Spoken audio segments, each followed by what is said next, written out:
شكرا يا ربي شكرا هديت قلبي شكرا نورت دربي شكرا شكرا يا رب شكرا يا ربي شكرا هديت قلبي شكرا اعوذ باللہ من الشیطان الرجیم بسم اللہ الرحمن الرحیم نحمدہ و نصلی علی رسولہ الکریم اما بعد ناظرین کرام سلام علیکم ورحمۃ اللہ وبرکاتہ۔ اسلامی طرز زندگی کانٹیسٹ میں ایک مرتبہ پھر آپ کا استقبال ہے۔ آج کا عنوان ہے دعا کیسے کی جائے تاکہ منزل قبولیت تک پہنچے۔ یقیناً اسلام نے اور قرآن نے دعا کی بڑی تاکید کی ہے، اور دعا کری بھی کیوں نہیں، اس لیے کہ انسان جس کے لیے قرآن کہتا ہے یا ایھا الانسان انتم الفقراء الی اللہ، اے لوگو تم اللہ کے محتاج ہو، تو محتاج تو یقیناً جو ہے غنی اور بے نیاز کی طرف لو لگائے گا اور اس سے دعا مانگے گا۔ اور اس نے بھی بار بار کہا ہے قُلْ مَا يَعْبَأُ بِكُمْ رَبِّي لَوْلَا دُعَاؤُكُمْ، اے میرے حبیب ان سے کہو اگر تمہاری دعائیں نہ ہوتی تو تمہارے پروردگار کو کوئی تمہاری پرواہ نہ ہوتی۔ اس نے بار بار کہا میرے بندے مانگتا کیوں نہیں۔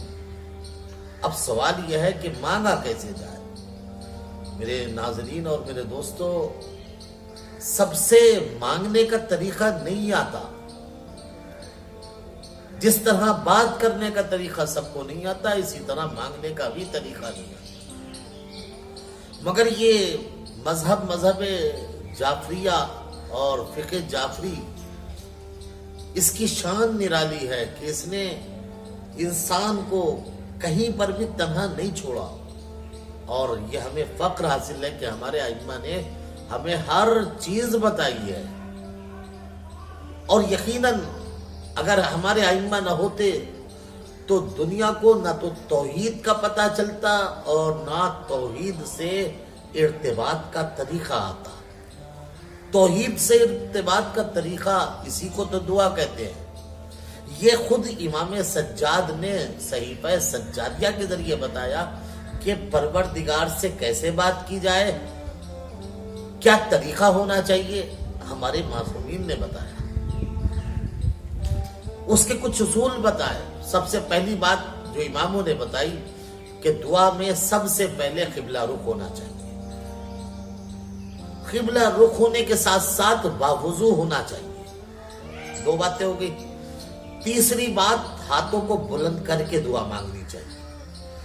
محسوس ہونا چاہیے کہ ایک فقیر ہے جو ایک غنی اور بے نیاز کی بارگاہ میں کچھ مانگ رہا ہے۔ مانگتے ہوئے احساس ہونا چاہیے، اظہار ہونا چاہیے۔ کسی نے امام علی علیہ السلام سے معلوم کیا تھا، مولا کیا بندے کے بارے میں اللہ کو پتہ نہیں ہے کہ اسے کیا مانگنا ہے؟ مولا کیا اللہ انسان کی ضروریات کو جانتا نہیں تھا؟ جب وہ ساری ضروریات کو جانتا ہے تو اس نے دعا کا حکم کیوں دیا؟ بغیر مانگے گھر بیٹھے اللہ سب کو سب چیزیں دے دیتا۔ امام نے فرمایا کہ کیا اس نے حکم دعا سے پہلے انسان کو ساری چیزیں بغیر مانگے نہیں دی؟ انسان نے کیا ناک مانگی تھی، کیا آنکھیں مانگی تھی، کیا ہاتھ مانگے تھے؟ یہ سب نہیں مانگے تھے، مگر اللہ نے سب کچھ دیا۔ تو سائل کہتا ہے مولا جب یہ سب کچھ بغیر مانگے دیا تو پھر بعد میں دعا کا حکم کیوں دیا؟ امام نے فرمایا اس وجہ سے دیا تاکہ انسان کو یہ بھی تو محسوس رہے کہ یہ سب کچھ میرے ہاتھوں کا کمایا ہوا نہیں ہے، بلکہ میں خود بھی جو ہے کمزور اور ضعیف ہوں۔